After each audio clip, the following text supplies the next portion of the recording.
أعوذ بالله من الشيطان الرجيم بسم الله الرحمن الرحيم وصلى الله على محمد وعلى آله الطيبين الطاهرين الذين أذهب الله عنهم الرجس وطهرهم تطهيرا اللهم صل على محمد وآل محمد ولعنة الدائمة الباقية على أعدائهم ومنكر فضائلهم وغاصب حقوقهم أجمعين من يوم عداوتهم إلى قيام يوم الدين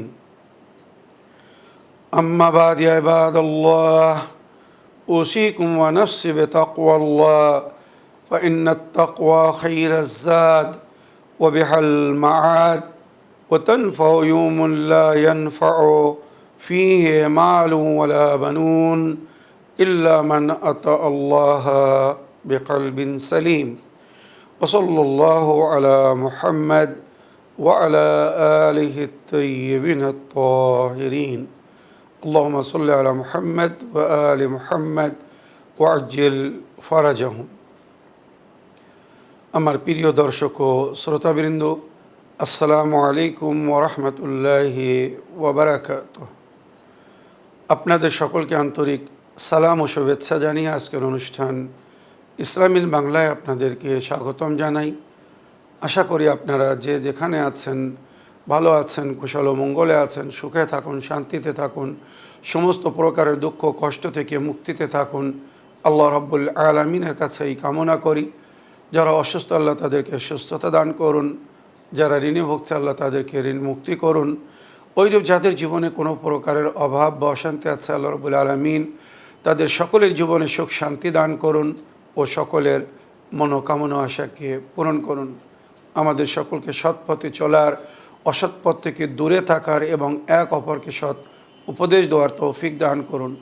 আমরা যেন সত্য বা হক জিনিসকে জেনে শুনে মেনে তার উপরে আমাল করে সেটা অন্যদের সামনে তুলে ধরতে পারি বা সকলের কাছে পৌঁছে দিতে পারি। আল্লাহ রাব্বুল আলামিন আমাদেরকে সেই মনোবল ও নেক তৌফিক দান করুন। আমিন ইয়া রাব্বাল আলামিন। এই দোয়ার সঙ্গে আজকের পর্ব শুরু করতে চলেছি। বিনা কোনো ভূমিকায় সরাসরি আমি আপনাদের পাঠানো পেন্ডিং প্রশ্নের উত্তর দিতে চাই। তাই আসুন দেখি কোথা থেকে কে কী প্রশ্ন করছেন বা কে কী জানতে চাচ্ছেন। আজ আমি আগে আপনাদের পাঠানো ভয়েসমেল বা অডিও রেকর্ডিং প্লে করব, তারপরে ইনশাল্লাহ আপনাদের টেক্সট মেসেজ বা লেখা চিঠি পড়ে আপনাদের প্রশ্ন জেনে তার উত্তর দেওয়ার চেষ্টা করব। প্রথম ভয়েসমেল নিই, দেখি কোথা থেকে কে কী বলতে চাচ্ছেন বা কে কী জানতে চাচ্ছেন। আসসালামু আলাইকুম, ইসলাম ইন বাংলা, শেখ শফির রেজা ভাইজান। আশা করি আপনি ভালো আছেন, সুস্থ আছেন। ভালো থাকুন, সুস্থ থাকুন। আল্লাহ রাব্বুল আলামিন আপনাকে সুস্থ রাখুক, ভালো রাখুক। আমার প্রিয় ভাইজান, আমার একটি প্রশ্ন হলো সূরা নিসা আয়াত 56 কা যদি একটু ব্যাখ্যা করতেন তাহলে উপকৃত হতাম ভাইজান। একটু তর্জমা ও ব্যাখ্যা করলে খুব খুব উপকৃত হতাম। আর আল্লাহ রাব্বুল আলামিন আপনাকে দীর্ঘজীবী করুক আর আমাদের এইভাবে শিক্ষা আপনার কাছ থেকে অর্জন করতে পারি সেই দোয়া সবসময় করবেন। আমরা তো আপনার জন্য সবসময় দোয়া করি, আপনিও আমাকে আর আমার পরিবারকে, আমার ভাই বোনদের আর যত ইসলামী জিনের উইনের যত সদস্য আছে ভাই বোনেরা সবার জন্য দোয়া করবেন। আর আমার সমস্ত ভাই বোনদের উপর দরুদ ও সালাম। খোদা হাফেজ, বিমানিল্লাহ। ওয়ালাইকুম আসসালাম ওয়া রাহমাতুল্লাহি ওয়া বারাকাতুহু। আমার প্রিয় আপামনি, আপনার ভয়েসমেলের জন্য আপনাকে ধন্যবাদ তো জানাই, প্লাস আমাদেরকে যে দোয়ায় স্মরণে রেখেছেন তার জন্যে কৃতজ্ঞ জ্ঞাপন করি। আমার প্রিয় আপামনি, আমি কখনো আপনাদেরকে বলিনি, আমার সমস্ত দর্শকবৃন্দদেরকে আমি আমার আপন, আমার ফ্যামিলির মেম্বার মনে করি। তাই আমার অনুষ্ঠান আপনারা দেখছেন, শুনছেন, বিনা দোয়ায় আমার কোনো অনুষ্ঠান মনে হয় আমি শুরু করিনি বা করি না। আগে সকলের জন্যে অন্তর থেকে আল্লাহর কাছে মঙ্গল কামনা করি, সকলের জন্য সুখ শান্তির কামনা করি, তারপরে আমি কথা বলা শুরু করি বা আপনাদের প্রশ্নের উত্তর দেওয়া শুরু করি। তো আল্লাহ আমাদের সকলকে নেক হায়াত ও হেদায়েত দান করুন। আমরা যেন এইভাবে এক অপরের শুভচিন্তক এবং সহযোগী সহকারী বা সহকর্মী হয়ে কাজ করতে পারি, নেক কাজে যেন এক অপরের সাথ দিতে পারি, অন্যায় বা পাপে যেন কেউ কারোর সঙ্গী বা সাথী না হয়। আমার প্রিয় আপামনি, আপনাকে আরও একবার অসংখ্য ধন্যবাদ জানাই আপনার প্রশ্নের মাধ্যমে আমাদের অনুষ্ঠানকে সহযোগিতা করার জন্যে এবং আমাদের কাছ থেকে সমস্ত জিনিসগুলো জেনে বা শিখে আবার সেগুলো অন্যদেরকে বলার জন্যে। আপনি সূরা নেসার আয়াত নম্বর 56 ব্যাখ্যা জানতে চেয়েছেন। উক্ত আয়াতে আল্লাহ রাব্বুল আলামিনের ইরশাদ হচ্ছে, ইন্নাল্লাযীনা কাফারু বিআয়াতিনা সাওফা নুসলিহিম নারান কুল্লামা নাযিজাত জুলুদুহুম বাদদালনাহুম জুলুদান গায়রাহা লিয়াযুকুল আযাবা ইন্নাল্লাহা কানা আজিজান হাকিমা। পাপীদেরকে কিভাবে সাজা দেওয়া হবে, শাস্তি দেওয়া হবে, এই আয়াতের মধ্যে জিকির হয়েছে।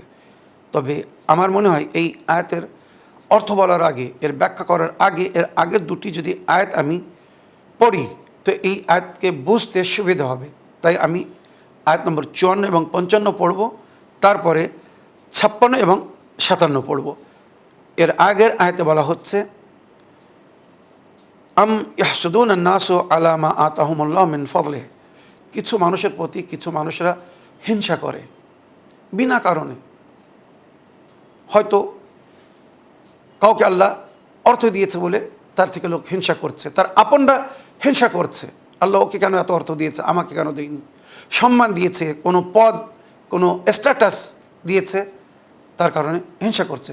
তার নিজের কোনো কিন্তু দোষ নেই, কোনো ত্রুটি নেই, সে কোনো অন্যায় করেনি, ভুল করছে না, পাপ করছে না, কোনো জুলুম করছে না যে যার কারণে মানুষ তার থেকে ঘৃণা করবে বা মানে তার সঙ্গে হিংসা করবে।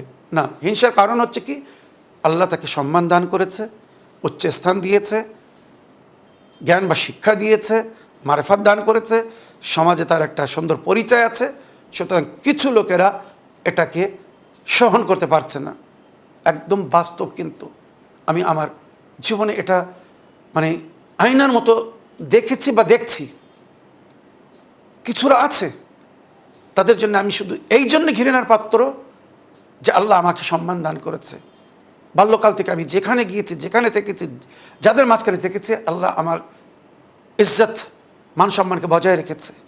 হয়তো আমি খুব অর্থধারী না, আমার কাছে ধন দৌলত নেই, কিন্তু আল্লাহ আমাকে আইডিয়াল লাইফ। মনে রাখবেন, কোরআন কখনো মিথ্যা কথা বলেনি। আল্লাহ কোরআনের কোনো আয়াতের মধ্যে এমন কিছু বলেননি যেটা বাস্তব বিরুদ্ধে বা বাস্তব বিরুদ্ধে। মান আমিলা সালেহান মিন যাকারিন আও উনসা, সূরা নাহল আয়াত নম্বর 97, সূরা নাহল আয়াত নম্বর 97 তুলে দেখুন। নারী বা পুরুষ যে নেক কাজ করবে, মান আমিলা সালেহান মিন যাকারিন আও উনসা ওয়া হুয়া মুমিনুন, শর্ত হচ্ছে সে যেন মুমিন হয়। মুমিন, আল্লাহ ইমানদারদের থেকে নেকিকে গ্রহণ করেন, কবুল করেন, বেঈমানদের থেকে কবুল করেন না। বা শুধু নামে মুসলমান হলে তার নেকি কবুল হবে না, খাঁটি মুসলমান হতে হবে, আল্লাহর সামনে বাস্তবে মানে নতশির হতে হবে, তারপরে সে মুসলমান হতে পারবে। আর হাকিকি ইমান বা মুমিন সেই ব্যক্তি যে আল্লাহর হুকুমের উপরে আমাল করে। যেই নেক কাজ করবে শর্ত হচ্ছে সে যেন মুমিন হয়। ফালানুহিয়ান্নু হায়াতান তাইয়্যিবা, তো আল্লাহ বলছে আমি তাকে পবিত্র জীবন দান করব, আইডিয়াল লাইফ, তার জীবন অন্যদের জন্য আদর্শ হবে, উদাহরণ হবে। ফালানুহিয়ান্নু হায়াতান তাইয়্যিবা ওয়ালানাজিয়ান্নাহুম আজরুহুম বিআহসানি মা কানু ইয়ামালুন, আর তাদের নেকির জাযা তাদেরকে তাদের নেক কাজ বা কর্মের চেয়ে অনেক উত্তম রূপে দেওয়া হবে। কথা বলে মানুষকে ধোঁকা দিতে পারে, নিজেকে আর নিজের প্রতিপালককে কেউ ধোঁকা দিতে পারে না। আমি জানি আমি কি করছি, হয়তো আপনারা জানেন না। আমি যদি গোপনে গুনাহ করি আপনারা জানবেন না, কিন্তু আমি তো জানবো, আমার প্রতিপালক তো জানবে। আমি আমার কাছে ভয় করি, আমি আমার নিজের ভয় করি, আমি আমার আল্লাহর ভয় করি। ইত্তাকু মাসিয়াল্লাহি ফিল খালওয়াত ফাইনাল হাকিম আশ-শাহিদ। গোপনে গুনাহ করা থেকে বিরত থাকো, কারণ তোমার বিচারক তোমাকে দেখছে। যে আল্লাহর ভয় করে চলে তাকে কারোর ভয় করার প্রয়োজন হয় না। যে আল্লাহর ভয় করে না সকলের ভয় করতে চলতে হয়, কারণ সে ভুল করে আর পায়ে পায়ে ভয় থাকে, কখন আমাকে ধরে ফেলবে, কখন আমার ভুল মানুষের সামনে প্রকাশ হয়ে যাবে। কিন্তু যে আল্লাহর ভয় করে চলে, নিজের ভয় করে চলে, সে ভুল করে না, সেই জন্যে তার মনে ভয় থাকে না। আমি নির্ভয়ে কথা কেন বলি? আমি জানি, আমি পরিষ্কার। আমি যেটা অন্যদেরকে বলছি আগে তার উপরে নিজে আমাল করি, তারপরে অন্যদেরকে বলি। আমি বল বচন দিই না, বেআমাল না। আলহামদুলিল্লাহ, শুকরিল্লাহ, আমি একজন বা আমাল ব্যক্তি, বা আমাল মমিন। আলিম নিজেকে বলি না, বা আমাল মমিন। আল্লাহ যেভাবে এক মমিনকে কোরআন হাদিসে কুদসিতে হওয়ার জন্য বলেছেন, বা নবী নিজের সুন্নাতের মধ্যে এক মমিনের যে পরিচয় করিয়েছেন, আহলে বাইত এক মমিনকে যেভাবে হওয়ার জন্য বলেছেন, আমি সেইভাবে নিজেকে গড়ে তোলার চেষ্টা করছি, বা বাল্যকাল থেকে সেইভাবে নিজেকে গড়ে তোলার চেষ্টা করেছি। আর আজও আমি প্রতিদিন শিখছি। যেদিন আমার জ্ঞানে বৃদ্ধি হবে না, সেদিন আমার মারা যাওয়া বেঁচে থাকার চেয়ে তো উত্তম হবে। এটা হাদিসে কুদসি আল্লাহ নিজের বান্দাদেরকে বলেছেন, যেদিন তোমার জ্ঞানে বৃদ্ধি হবে না, তোমার মারেফাতে বৃদ্ধি হবে না, সেদিন তোমার মারা যাওয়া বেঁচে থাকার চেয়ে তো উত্তম হবে। তো আমি নিজে নতুন নতুন জিনিস প্রতিদিন শিখি, জানার চেষ্টা করি। সেই জন্য আপনাদেরকে সবসময় নতুন নতুন জিনিস, নতুন নতুন কথা শোনাই। তো আশা করি এই যে আয়াত বলছে আম ইয়াহসুদুনা নাসা আলা মা আতাহুমুল্লাহু মিন ফাদলি, মানুষ তাদের ঘৃণা করে বা তাদের হিংসা করে এই জন্যে যে আল্লাহ নিজের ফজল কারামের মাধ্যমে তাকে কিছু দিয়েছে বা তাদেরকে কিছু দিয়েছে। আপনি কোনো ভুল পাপ করলেই যে আপনার ঘৃণা করবে বা আপনার সঙ্গে শত্রুতা করবে না। অনেক সময় ভালো মানুষদের সঙ্গে শত্রুতা এই জন্য করা হয় যে আল্লাহ এদেরকে সম্মান দান করেছে। ইমাম নবীরা, আহলে বাইত, দুনিয়ার কি ক্ষতি করেছিল? ওনারা কি করেছিলেন? নবীর সঙ্গে যে ব্যবহার করেছে উম্মাত, শেষে নবীকে শুধুমাত্র 10 জন, বা রওয়ায়াত হিসেবে খুব বেশি বলা হয়েছে 9 থেকে 10 নিলে 13 জন মিলে দাফন করেছে। যে নবী পুরো উম্মাতকে নরক থেকে স্বর্গের পথ দেখিয়ে গেছেন, সেই নবীর জানাজায় 9 জন দাফন করেছিল। বলুন, নবীর সঙ্গে এই দুরাচার কেন করেছিল? কারা করেছিল? মাওলা আলী আলাইহিস সালামের জানাজায় 4 জন, জনাবে ফাতেমা জাহরার জানাজায় 6 জন নইলে 9 জন। ইমামে হাসান ও হুসাইন আলাইহিস সালামের সঙ্গে যে দুর্ব্যবহার হয়েছে, তাদেরকে যেভাবে বিষ দিয়ে বা তলোয়ার দিয়ে মারা হয়েছে, বলুন কি দোষ ছিল? কি ভুল করেছিলেন দুনিয়ার কাছে, সমাজের কাছে? অন্যরা মারেনি, মুসলমানেরা মেরেছিল। বলুন কি পাপ করেছিলেন? এই বেদনা, এই কষ্ট যারা বুঝবে তারা সজাগ হয়ে যাবে। তো মনে রাখবেন, এটা আপনাদের কারোর সঙ্গে হতে পারে। আল্লাহ কি বলছে? আল্লাহ নিজের বান্দাদের সম্পর্কে জানে, বা জানেন বলেই তো বলছে আম ইয়াহসুদুনা নাস, কিছু মানুষরা তোমাদের প্রতি হিংসা করবে। কেন? আলা মা আতাহুমুল্লাহু মিন ফাদলি, আল্লাহ তাদেরকে সম্মান দান করেছে, নিজের ফজল করম দিয়েছেন, তাই তাদের প্রতি অন্যরা হিংসা করে। ফাকাত আতাইনা আলা ইব্রাহিম আল কিতাব আল হিকমাতা ওয়া আতাইনাহুম মুলকান আযীমা।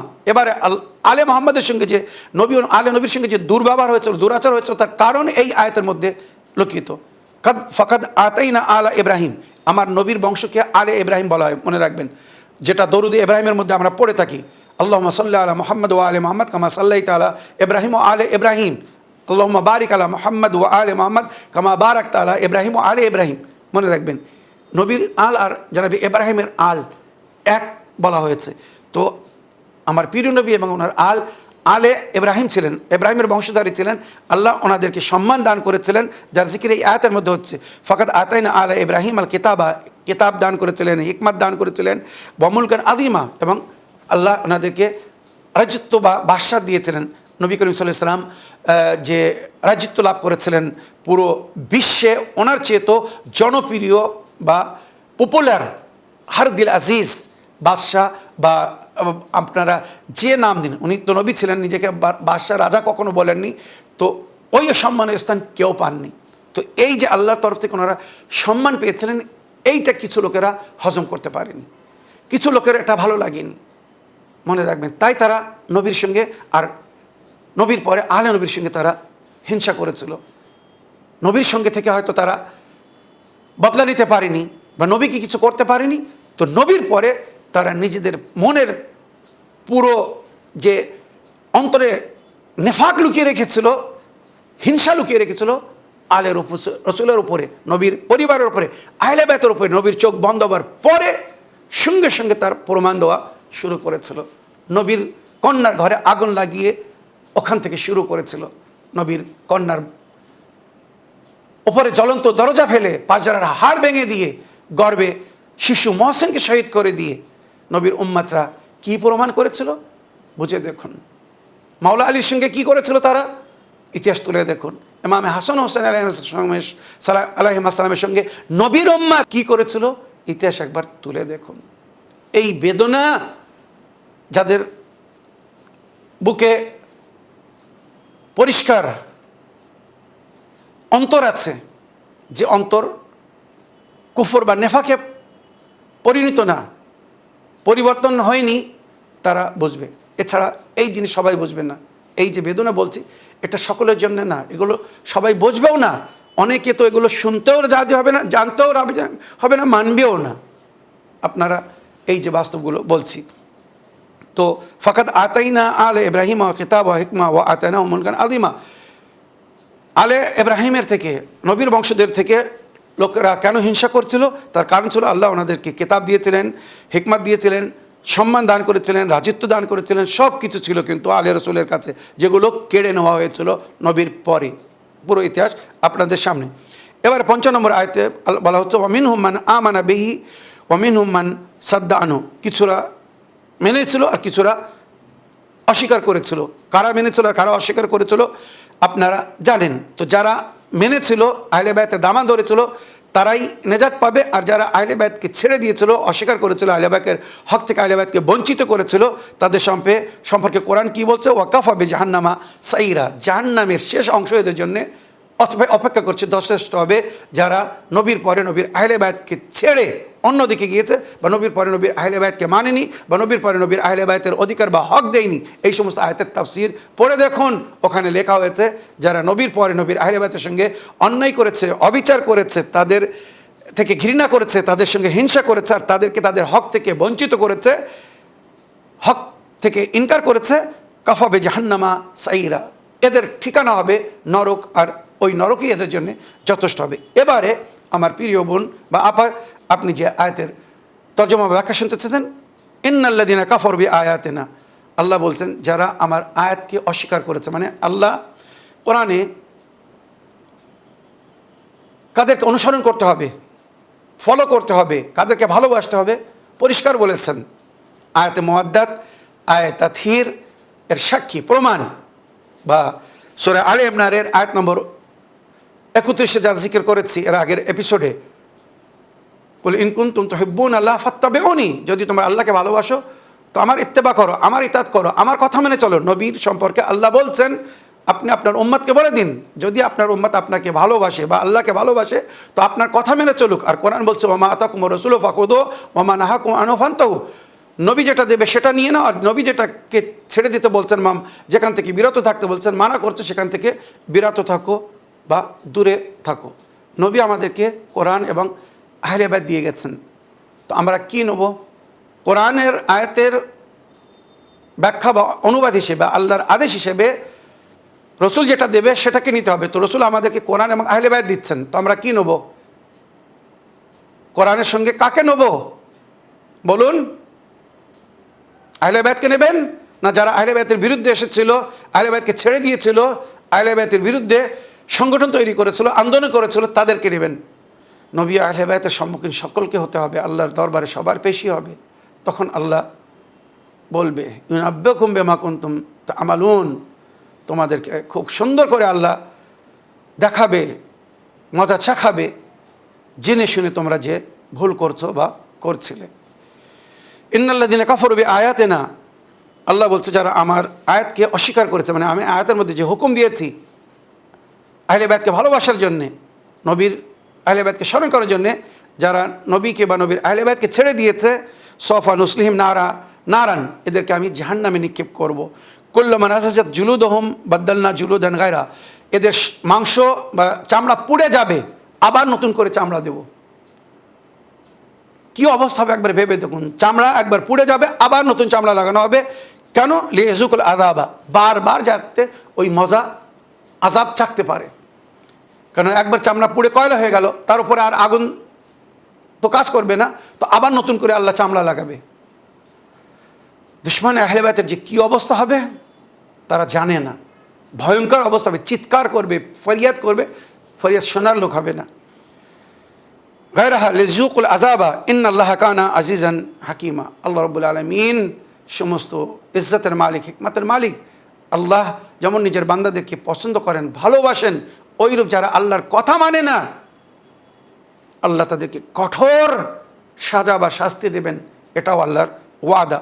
তো এই আয়াতে বলা হচ্ছে তোমরা ন্যায়পরায়ণ হও, সৎপথের পথিক হও, আল্লাহর হুকুমকে অস্বীকার করো না, আল্লাহর হুকুমের বিরুদ্ধে যেও না। যদি আল্লাহর হুকুমকে অস্বীকার করো, আল্লাহর আয়াতকে না মানো, তো মনে রেখো তোমাদের ঠিকানা জাহান্নাম হবে, আর বারবার তোমাদেরকে জ্বালানো হবে, পোড়ানো হবে, ত্বক বা মাংস পুড়ে যাবে, আবার নতুন করে লাগানো হবে, যাতে আবার পুনরায় নতুন করে সাজা বা মজা চাখানো যায়। আল্লাহ রাব্বুল আলামিন এইভাবে পাপী বান্দাদেরকে সাজা দেবে।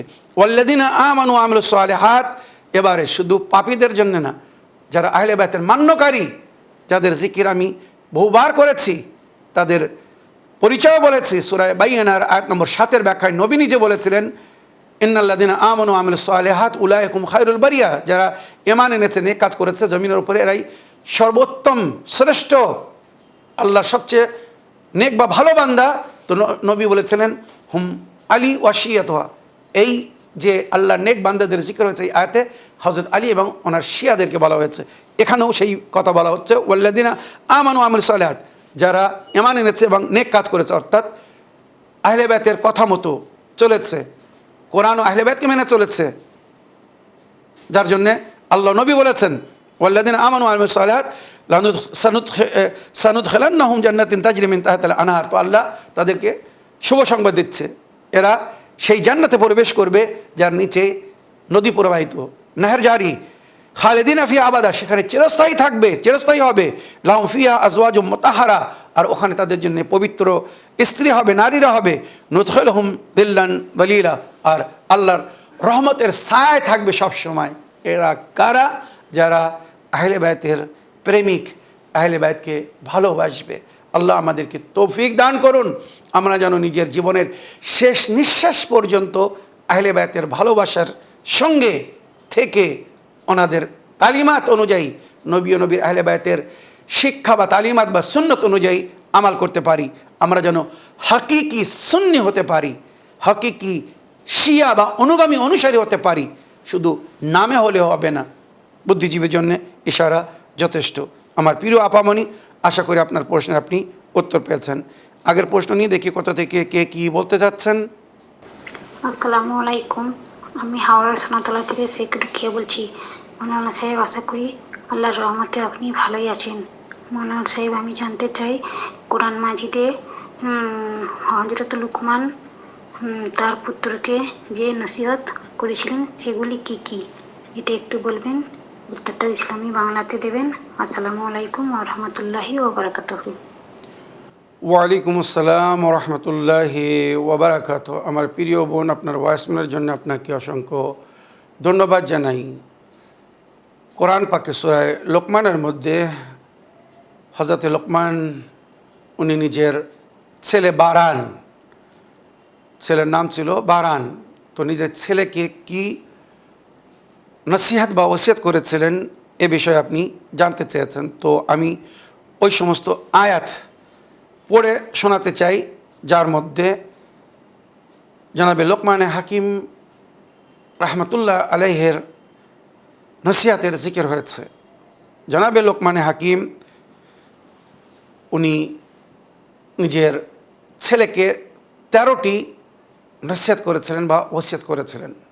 আর এটা কিন্তু সমস্ত পিতার ওসিয়াত তার সন্তানের জন্য হওয়ার দরকার। জানাবে লোকমানে হাকিম যেমন নিজের ছেলেকে বলেছিলেন, ওইরূপ আমাদের সকলের উপরে ফরজ, নফল না, সুন্নত না, ওয়াজিব নিজের সন্তানদেরকে এই নসিহতগুলো করার। তো এবারে ভালো করে মন দিয়ে শুনবেন। এই নসিহতের জিকির সূরা লোকমান আয়াত নম্বর 14 থেকে 20-এর মধ্যে হয়েছে। টোটাল 13টি নসিহতের জিকির হয়েছে। 1 নম্বর, ইয়া বুনাইয়া লা তুশরিক বিল্লাহি ইন্না শিরকা লাযুলমুন আযীম। আমার সোনার ছেলে, আমার সন্তান, আল্লাহর সঙ্গে শিরক করো না, অর্থাৎ আল্লাহর সঙ্গে কাউকে শরিক করো না। আল্লাহ সমস্ত গুনাহকে ক্ষমা করে দেবে, কিন্তু আল্লাহর সঙ্গে যদি কাউকে শরিক করা হয়, আল্লাহ ব্যতীত, আল্লাহ ছাড়া যদি অন্য কারোর উপাসনা করা হয়, তো আল্লাহ সেটাকে কখনো মেনে নেবেন না। লা তুশরিক বিল্লাহ, আল্লাহর সঙ্গে কাউকে শরিক করো না। ইন্না শিরকা লাযুলমুন আযীম, শিরক সবচেয়ে বড় জুলুম আল্লাহ নজরে। মানে এই জুলুম মানুষ অন্যর ওপরে করে না, নিজের ওপরে জুলুম করে। যেমন সবচেয়ে উত্তম জিহাদ, জিহাদ বিন নাফস, মানে নিজের নাফসের সঙ্গে, নিজের বুরাইয়ের সঙ্গে লড়া সবচেয়ে উত্তম জিহাদ, ওইরূপ নিজের উপরে জুলুম করাই সবচেয়ে বড় জুলুম। আর নিজের উপরে তারা জুলুম করছে যারা শিরক করছে বা যারা অন্যায় করছে, পাপ করছে। এরা নিজের ক্ষতি নিজেরা করছে, নিজের উপরে নিজেরা জুলুম করছে।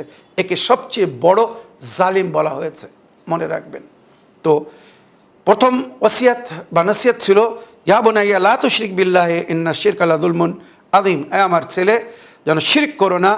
শিরক সবচেয়ে বড় গুনাহ বা পাপ বা জুলুম আল্লাহর নজরে। বুদ্ধিজীবীর জন্য ইশারা যথেষ্ট। আল্লাহ ছাড়া অন্য কারোর উপাসনাকে আল্লাহ পছন্দ করেন না। এবারে যারা আল্লাহ ছাড়া অন্যর উপাসনা করছে, এরা জুলুম করছে, নিজেদের উপরে নিজেরা জুলুম করছে। আর আল্লাহ জুলুমকে পছন্দ করেন। 1। দ্বিতীয়, আল্লাহ রাব্বুল আলামিন যেটা বলছেন, ও ওয়াসাইনাল ইনসানা বিওয়ালিদাইহি ইহসানা আও হুসনা, নিজের মাতা পিতার সঙ্গে সদ্ব্যবহার করো। আল্লাহর উপাসনার পরে, আল্লাহর ইবাদতের পরে আল্লাহ যে আদেশ করেছেন সেটা হচ্ছে, ওয়া কাযা রাব্বুকা আল্লা তা'বুদু ইল্লা ইয়্যাহু ওয়া বিল ওয়ালিদাইনি ইহসানা। এটা তোমার প্রতিপালকের চূড়ান্ত সিদ্ধান্ত, তার ছাড়া অন্য কারোর উপাসনা করো না, ইবাদত করো না। আর আল্লাহর উপাসনার পরে, আল্লাহর ইবাদতের পরে যদি কোনো নেকি করতে চাও, সৎ কাজ বা ভালো কাজ করতে চাও, তো নিজের মাতা পিতার সেবা করো, খেদমত করো। এই জমিনের ওপরে মাতা পিতাকে রব বলা হয়েছে। যেমন আল্লাহ আমাদের প্রতিপালক, রব্বির হামহুমা কামা রাব্বায়ানি সাগীরা, এই দোয়া প্রতি নামাজে নবী করতেন এবং আমাদেরকেও করতে বলেছেন। যারা নবীর মাতা পিতাকে নরকবাসী মনে করে, তাদের জন্য উত্তর এই আয়াত। নবী নামাজে আল্লাহর কাছে এইভাবে দোয়া করতেন, রব্বির হামহুমা কামা রাব্বায়ানি সাগীরা, আল্লাহ আমার মাতা পিতার উপরে ওইভাবে রহম করুন যেভাবে বাল্যকালে ওনারা আমার উপরে রহম করেছিলেন, আমাকে লালন পালন করেছিলেন। নবী পিতাহারা জন্ম নিয়েছিলেন, পিতার সঙ্গে ওনার সাক্ষাৎ হয়নি, কিন্তু মা যতদিন বেঁচে ছিলেন নিজের সন্তানের খেয়াল রেখেছিলেন। তো সেই মাকে, নবীর মাকে যদি কেউ নরকবাসী বলে, উম্মতের গণ্ডমূর্খরা আছে যারা নবীর মাতা পিতাকে, বাপ দাদাকে, আপনদেরকে নরকে পাঠানোর জন্য পরিপূর্ণ চেষ্টা করছে। তারা নিজেরা স্বর্গে যাক আর না যাক, নবীর বাপকে, নবীর মাকে, নবীর চাচাকে, নবীর দাদাকে তারা নরকে না পাঠিয়ে স্বর্গে যাবে না। এই হচ্ছে তাদের চিন্তাধারা। কারা আশা করি আপনারা বুঝতে পেরেছেন। তো মনে রাখবেন, নবী নিজে দোয়া করতেন এবং আমাদেরকে বলেছেন, রব্বির হামহুমা কামা রাব্বায়ানি সাগীরা, কোরআনের আয়াত। আল্লাহ আমার মাতা পিতার উপরে ওইভাবে রহম করুন যেমন বাল্যকালে তাঁরা আমার উপরে রহম করে আমার লালন পালন করেছেন। রাব্বায়ানি, এনারা দুজনে আমার পালন করেছিলেন, যেমন আল্লাহ আমাদেরকে পালন করছেন, ওই মাতা পিতা আমাদের পালন করেছেন। তো দ্বিতীয় ওসিয়ত হচ্ছে মাতা পিতার সঙ্গে নেকি করতে বলা হয়েছে। ওয়াসাইনাল ইনসানা বিওয়ালিদাইহি ইহসানা ওয়া হুসনা। তৃতীয় ওসিয়ত যেটা লোকমানে হাকিম নিজের ছেলেকে বলেছিলেন, আনিশকুর লি ওয়া লিওয়ালিদাইকা ইলাইয়াল মাসির, এবারে তৃতীয় আল্লাহ বলছেন তার শুকর আদায় করো, মানে এখানে আল্লাহ শুকর আদায় করতে বলা হচ্ছে মাতা পিতার শুকর আদায় করো। মাতা পিতা আমাদের সঙ্গে যে নেকি করেছেন, বাল্যকালে আমরা নিজের কষ্ট বলতে পারতাম না, আমাদের কষ্টকে অনুভব করে বুঝে খাইয়েছেন, পরিয়েছেন, সমস্ত প্রয়োজনকে পুরো করেছেন, তাই আল্লাহর শুকরের সঙ্গে মাতা পিতারও শুকর আদায় করতে বলা হয়েছে। আন আশকুর লি ওয়ালে ওয়ালে দায়িকা, আল্লাহর শুকর আদায় করো এবং মাতা পিতার শুকর আদায় করো, ধন্যবাদ জানাও। ইলাইয়াল মাসির, তোমাদের প্রস্থান বা গন্তব্য কিন্তু আমার দিকে, ফিরে দেওয়া হবে আল্লাহ দরবারে। তো তৃতীয় ওসিয়ত হচ্ছে আল্লাহর শুকর করো এবং মাতা পিতার শুকর আদায় করো। চতুর্থ, ওয়াইন জাহাদাকা আলা আন তুশরিক বি ওয়াইন জাহাদাকা আলা আন তুশরিকা বি মা লাইসা লাকা বিহি ইলমুন ফালা তুতি'হুমা ওয়া সাহিবহুমা ফিদ দুনিয়া মারুফান। এটা কিন্তু বড় গুরুত্বপূর্ণ কথা। কাশ দুনিয়া এই কথা যদি জানতো, মানতো, বুঝতে পারতো। যারা পূর্বপুরুষদেরকে ফলো করছে, যে পথের উপরে তাদের পূর্বপুরুষে তাদেরকে ছেড়ে গেছে, রেখে গেছে, সেই পথের উপরে চলছে। আর কোরআনের কথা হিসেবে নাহনু নাত্তাবে মা আলফাইনা আলাইহি আবানা, আমরা তো সেই পথের উপরেই চলতে থাকবো, ইত্তেবা করব যার উপরে বাপদাদাদেরকে পেয়েছি। আওয়ালাউ কানা আবাহুম লা ইয়াকুলুনা শাইআ, কোরআন বলছে তার বাপদাদারা হয়তো কিছু বুঝতো না, মূর্খ ছিল, অন্ধকারে ছিল, তো অন্ধকারে নিজের সন্তানদেরকে ফেলে গেছে, সন্তান সেই অন্ধকারে চোখ বন্ধ করেই চলে যাচ্ছে। এমন অন্ধ আমাদের সমাজে অভাব নেই, এমন অন্ধ অনেক আছে।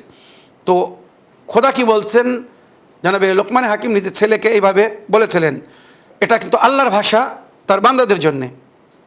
ওয়াইনজা জাহাদাকা আল্লাহ আন্তুশরিক বি মা লাইসা লাকা বিহি ইলমুন, যদি তোমার মাতা পিতা শিরিক করতে বলে, মানে আমার ছাড়া অন্য কারোর উপাসনা বা ইবাদত করতে বলে যে সম্পর্কে তুমি জানো না, তো আল্লাহ কি বলছে, ফলা তুতি'হুমা, যেখানে মাতা পিতার ইতাআত করাকে আল্লাহর ইতাআতের দরজা দেওয়া হয়েছে, মাতা পিতার ইতাআতের হুকুম দেওয়া হয়েছে।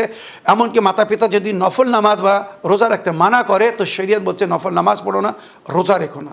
চিন্তা করুন, আল্লাহ বিরোধী যদি কোনো হুকুম দেয় তো শুধু সেটা মানা যাবে না, ফরজ বিরোধী, ওয়াজিব, যেটা অনিবার্য, আল্লাহ বলছে এটা করতে হবে তো করতে হবে। হ্যাঁ, যদি আল্লাহ ওখানে ছুট দেয়, যেমন নফল নামাজ যদি নাও পড়ো যায় আসে না, নফল রোজা না রাখলে যায় আসে না, ওখানে যদি মাতা পিতা বলে তুমি নফল রোজা রেখো না, নফল নামাজ পড়ো না, শুনতে পারবেন। কিন্তু ফরজ নামাজ যদি পড়তে মানা করে, মাতা পিতার কথা শোনা যাবে না। ফরজ রোজা হয়েছে, রোজা রাখার বয়স হয়ে গেছে, যদি মাতা পিতা রোজা রাখতে মানা করে, তাদের কথা শোনা যাবে না।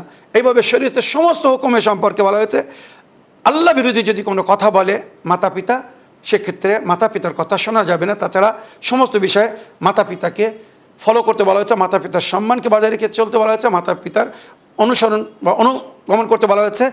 কিন্তু মনে করুন, একটা উদাহরণ দিয়ে বলছি, কারণ মাতা পিতা শিক্ষিত না, মূর্খ, দুনিয়ার শিক্ষায় তারা শিক্ষিত, কিন্তু তারা ধর্ম সম্পর্কে, এলাই সংবিধান সম্পর্কে, আল্লাহর হুকুম সম্পর্কে কিছু জানে না। মানে আল্লাহকে হয়তো তারা মানেও না, আর নাস্তিক নিজেরাও, আর নিজের সন্তানদেরকেও নাস্তিক করে রাখতে চায়, নামাজের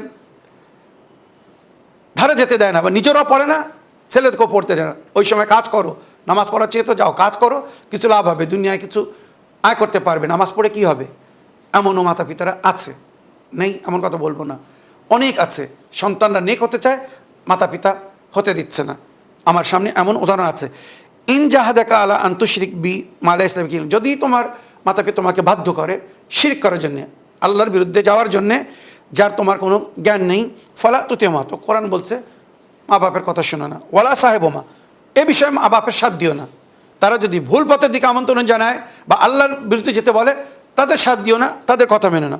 ফিদ দুনিয়া, এই দুনিয়ায়, বা এখানে বলছে ওয়া সাহিবহুমা ফিদ দুনিয়া মারুফান, কিন্তু দুনিয়ার কাজে মাতা পিতা হয়তো দিনদার না, নেকুকার না, নামাজি না, রোজাদার না, আল্লাহপন্থী না, আল্লাহর নেকবান্দা না, কিন্তু এর মানে এ না যে মাতা পিতা তারা আল্লাহর হুকুম মেনে চলে না, নামাজ পড়ে না বলে মাতা পিতার সঙ্গে দুর্ব্যবহার করবেন, অন্যায় করবেন। বা অনেকের মাতা পিতা আছে, ছেলেরা ইসলামের অন্তর্ভুক্ত হয়েছে, ইসলামিক সংবিধানকে ফলো করছে, দিনের পথে চলছে, মাতা পিতা এখনও হয়তো সেই দিন জ্ঞাপন করেনি, কি ছেলে আহলে বায়তে চায়নাওয়ালা মমিন হয়ে গেছে, মাতা পিতা এখন আহলে বায়তের পথের পথিক হয়নি, মমিন হয়নি, তো ওই মাতা পিতা যদি আপনার সঙ্গে দুর্ব্যবহার করে বা আপনাকে যদি আপনার ইমানের বিরুদ্ধে, দিনের বিরুদ্ধে চলতে বলে, আপনি চলতে পারবেন না। তবে এর অর্থ এটা না যে আপনি তাদের সঙ্গে দুর্ব্যবহার করবেন। দুরাচার, দুর্ব্যবহার কোনো ক্ষেত্রে মাতা পিতার সঙ্গে জায়েজ না। আকরিমিল ওয়ালিদাইন ওয়ালাউ কানা কাফেরা, নবীর হাদিস, মাতা পিতার সম্মান করো, ইজ্জত করো, যদিও তারা কুফরের অন্তর্ভুক্ত হোক না কেন। কুফর করো না, তাদের কথা শুনে কুফর শিরক করবে না, কিন্তু দুনিয়ার কাজে স্বাভাবিক পারিবারিক সম্পর্ক হিসেবে মাতা পিতার যে সম্মান সেটা দান করো, তাদেরকে লজ্জিত করো না। পালন পোষণ যেভাবে তারা করেছে তার হক আদায় করো, তাদের বৃদ্ধকালে তাদের পালন পোষণ করো, পানাহার দাও, পোশাক দাও, মানে যত নেকি করতে পারো মাতা পিতার সঙ্গে সেটা করো। এটাই কিন্তু আল্লাহ রসুলের হুকুম। তো এখানে চতুর্থ বলছে যে মাতা পিতা যদি আল্লাহর বিরুদ্ধে যেতে বলে যাওয়া যাবে না, তাছাড়া মাতা পিতার সঙ্গে নেকি করতে বলা হয়েছে। এটা পঞ্চম, ইয়া বুনাই ইন্নাহা ইন তাকু মিসকালা হাব্বাতিন মিন খারদালিন ফাতাকুন ফি সাখরাতিন আও ফি সামাওয়াতি আও ফিল আরদি ইয়াতি বিহাল্লাহু ইন্না লা লাতিফুন খাবীর। শস্যের দানার সমান, এখানে মিসকালা হাব্বাতিন মিন খারদাল, খারদাল বলে সরিষার দানা, সরিষার দানা পর্যন্ত যদি কেউ ওই পরিমাণে নেকি করে, আমরা বাংলায় বলি চুল পরিমাণে, বা সরিষার দানার সমান যদি কেউ নেকি করে তো তার নেকি বিফল যাবে না। ওইরূপ বুড়াই করলেও তার সাজা পেতে হবে। ফামাইয়া আমাল মিসকালা দারাতিন খায়রাইয়ারা ওমাইয়া আমাল মিসকালা দারাতিন শারাইয়ারা। তো জানাবে লোকমান হাকিম এই আয়াতের মাধ্যমে নিজের ছেলেকে বলছেন, মনে রেখো চুল পরিমাণে যদি কেউ নেকি করে তো তারও সুফল পাবে, ওইরূপ এক পাথরের নিচে যদি শস্যের একটা দানাও চেপে থাকে তো আল্লাহ সেটাকেও বাইরে নিয়ে আসবে। এই আয়তে বলা হচ্ছে ফি সাখরাতিন, মানে পাথরের নিচে, অফিস সমাদা জমিন ও আসমানে যেখানে হবে না কেন, ইয়াতে বে আল্লাহ, আল্লাহ সেটাকে নিয়ে আসবে। যার কর্ম যেখানে যা থাকবে সেটা বাইর হয়ে আসবে, সামনে আসবে। পরকালে কিন্তু কিছু লুকিয়ে থাকবে না। ভুল করে যদি কোনো অন্যায় করে থাকেন তো তওবার মাধ্যমে মুছে ফেলুন, আর নইলে কিন্তু সব প্রকাশ হবে যদি তওবা করে মুছে না ফেলা হয়। ইন্নাল্লাহ লতিফুন খাবীর, আল্লাহ নিজের বান্দাদের উপরে লুৎফ করম করেন আর সমস্ত বিষয় উনি খবর রাখেন। এবারে আল্লাহ রাব্বুল আলামিন বলছেন, ইয়া বুনাই আকিমিস সালাত, নামাজ কায়েম করো। আল্লাহ রাব্বুল আলামিন নিজের বান্দাদের কাছে শুধু একটা জিনিসেরই দাবি করেছেন, আর উদ্দেশ্য, আমাদের সৃষ্টির উদ্দেশ্যও ওটা বলা হয়েছে, ওমা খালাকতুল জিন্না ওয়াল ইনসা ইল্লা লিয়াবুদুন, আমি জিন্ন ইনসকে সৃষ্টি করিনি কিন্তু আমার উপাসনার জন্যে, আমার ইবাদতের জন্যে। ফেরেশতারা বা অন্য মখলুকাত আল্লাহর উপাসনা করছিল আগে থেকে, কেন আল্লাহ আমাদেরকে নিজের উপাসনা বা ইবাদতের জন্য বলছেন? যাতে আমরা কৃতজ্ঞ জ্ঞাপন করি। এই যে আল্লাহ আমাদেরকে সৃষ্টি করেছেন আর এই যত নেয়ামত আমাদেরকে আল্লাহ দিয়েছেন, এর কৃতজ্ঞতা হচ্ছে এই নামাজ। এই নামাজ হচ্ছে আল্লাহর শুকরানা। তাই ইমাম হোসেন নিজের কন্যার কাছে জিজ্ঞেস করেছিলেন, জানাবে সাকিনার কাছে, যে আমরা নামাজ কেন পড়ি? তো জানাবে সাকিনা বাল্যকালে বলেছিলেন, বাবা জান, আমাদেরকে যখন কেউ কিছু দেয় আমরা ধন্যবাদ জানাই। তো আল্লাহ আমাদেরকে যে এত নেয়ামত দিয়েছে, এই নামাজ হচ্ছে আল্লাহর নেয়ামতের ধন্যবাদ বা শুকরানা। তো 6 নম্বর, ইয়া বুনাইয়া আকিমিস সালাত, নামাজ কায়েম করো। ওয়া আমর বিল মারুফ, অন্যদেরকে নেকির হুকুম দাও। শুধু অন্যদেরকে হুকুম দিলে হবে না। নবী করিম সাল্লাল্লাহু আলাইহি ওয়াসাল্লামের হাদিস, 3 জন ব্যক্তি বিনা হিসাবে, বা যার মধ্যে এই 3টি জিনিস থাকবে, বিনা হিসাব জান্নাতে যাবে, তার কাছে কোনো প্রশ্ন উত্তর হবে না, পুলিশ রাত পার করে যাবে। মান আমার নাসা বিল বিররে ওয়ান্তাহা ওয়াতামারা বিহি ওয়া মান নাহা নাস আনিশ শাররি ওয়ান্তাহানু ওয়া মান লা ইউআদ্দি হুদুদাল্লাহ। 3টে কাজ করলে সে বিনা হিসাব স্বর্গে যাবে, কোথাও তাকে আটকানো হবে না, পুলিশ রাত পার করে যাবে। যে অন্যদেরকে নেকির হুকুম দিয়েছে কিন্তু আগে নিজে নেকি করেছে, মানে যত নেকির জন্য আমি অন্যদেরকে বলবো, আগে সব নেকি নিজে করতে হবে। ওয়ানাহান নাস আনিশ শাররি ওয়ান্তাহানু, অন্যদেরকে বুরাই থেকে মানা করেছে কিন্তু সমস্ত বুরাই থেকে নিজেকে আগে বিরত রেখেছে। ওমান লা ইউআদ্দি হুদুদাল্লাহ, যে আল্লাহর সীমাকে উল্লঙ্ঘন করেনি। এখানে আল্লাহ রেড লাইন টেনে দিয়েছে, হারাম তো হারাম, কোনো হারাম কাজ করেনি। এই 3টে জিনিস যদি কেউ মেনে চলে, সে বিনা হিসাব জান্নাতে যাবে। আমার নাসা বিল মারুফ ওয়ানহা আনিল মুনকার, আর অন্যায় থেকে মানা করেছেন। 8 নম্বর, অন্যায় থেকে মানা করেছেন। 9 নম্বর, ওয়াসবির আলামা আসাবাক, যদি কোনো বালা মুসিবত আসে তার উপরে ধৈর্য ধরো, সবর করো, ইন্নাল্লাহ মা সাবিরিন, খুদা ধৈর্যধারীদের সঙ্গে, সবর করনেওয়ালাদের সঙ্গে। 10 নম্বর, ওয়ালা তুসাইর খাদ্দাকা লিন্নাসে, অন্যদের সামনে গুরুর, প্রাউড, ঘামান, অহংকার করে বেরিয়েও না। কিছু লোকদের কে দেখেছি বা আপনারা দেখছেন সমাজে যাচ্ছে, যখন গরিব ছিল, অভাবের মধ্যে ছিল, খুব নম্রতার সঙ্গে, ভদ্রতার সঙ্গে চলতো, বেড়াতো, দোয়া সালাম করতো। আজ একটু অর্থ এসে গেছে, এমন লোকদেরকে বহু কষ্টের সঙ্গে আমি দেখি। এক সময় যারা অভাবের মধ্যে ছিল, খুব ভালোভাবে মেলামেশা করতো, দোয়া সালাম করতো। আজ দৌলত এসে গেছে, পয়সা এসে গেছে, এমন অহংকার করে বেরিয়ে বেড়ায়, সামনে দিয়ে যাবে, সালাম করবে না, সালাম করলে উত্তর দিতে কষ্ট হয়। এত খারাপ লাগে, এত দুঃখ হয় যে আল্লাহ এই ধরনের ব্যক্তিদেরকে যদি সারা জীবন অভাবের মধ্যে রাখে, এরা ঠিক থাকবে। এদেরকে দিয়ে কি বলবো, আল্লাহকে তো বলতে পারছেন যে আল্লাহ ভুল করেছে, আল্লাহ পরীক্ষা নেয়, তো আল্লাহ আজমায়। তো এমন অনেক বান্দারা আছে, আমি কি বলছি আশা করি আপনারাও নিজের সমাজে এমন লোকদেরকে দেখছেন বা দেখেছেন, যারা অভাবের ছিল, সুন্দর ছিল, বাবার ভালো ছিল, খুব সুন্দর মেলামেশা করতো। আজ অর্থ ধন দৌলত পেয়ে অহংকার, নিজেকে নবীর ওপরে খোদা মনে করছে, অপেক্ষা করছে সবাই আমাকে সালাম করবে, আমি কাউকে সালাম করব না। সবাই এসে আমাকে প্রণাম জানাবে, নেও নেও করবে, আমি কারোর কাছে যাব না। তো জানাবে লোকমান হাকিম নিজের ছেলেকে বলতেন, লা তুসাইর খাদ্দাকা লিন্নাস, অন্যদের সামনে অহংকারী দেখিও না, অহংকার করে চলো না। ওয়ালা তামশি ফিল আরদ মারহা, জমিনের উপরে আকারকার মাত চলো, মানে জমিনের উপরে ঘমণ্ডের সঙ্গে এমনভাবে চলে জানো জমিন পুরো জমিনের মালিকিন, রাজা, এমনভাবে চলো না। ওয়াকসিদ ফি মাশিয়াক, নম্রতার সঙ্গে, ভদ্রতার সঙ্গে মাথা ঝুঁকিয়ে চলো, তোমাকে দেখে যেন বলে একটা শরীফ ভালো মানুষ যাচ্ছে, ভদ্রলোক যাচ্ছে। আমার মাথার উপরে কোথাও লেখা নেই আমি মাওলানা শেখ সাবের রেজা বা আমি একজন মমিন, আমি আহলে বাইতের মানুষ না। মনে রাখবেন, অনেক সময় বাসে ঘাটে লেখা থাকে আপনার ব্যবহার, আপনার পরিচয়। এগুলো কেন লেখা হয়? আপনি কে, কোথা থেকে এসেছেন, কোথায় যাচ্ছেন, কেউ জানে না, কারোর প্রয়োজনে হয় না। কিন্তু আপনি যতক্ষণ বাসে, ট্রেনে, সফরে তাদের সঙ্গে আছেন, একটা সুন্দর পরিচয় রাখুন, কাউকে কষ্ট দেবেন না। আপনার ব্যবহার, আপনার পরিচয় হবে। ভালো কথা বললে আপনাকে লোক ভালো মনে করবে, ভালো ব্যবহার করলে ভালো মানুষ মনে করবে, দুর্ব্যবহার করলে, খারাপ ভাষা কথা বললে আপনাকে লোক খারাপ মনে করবে। তো এটাই জানাবি লোকমান হাকিম নিজের ছেলেকে বলেছেন, ওয়াকসিদ ফি মাশিক, নম্রতার সঙ্গে, ভদ্রতার সঙ্গে জমিনের উপরে চলো, বেড়ে বেড়াও। ওয়াকজুজ মিন সাওতিক, নিজের আওয়াজকে নিম্ন রাখো, নিচে রাখো, উচ্চস্বরে কথা বলো না।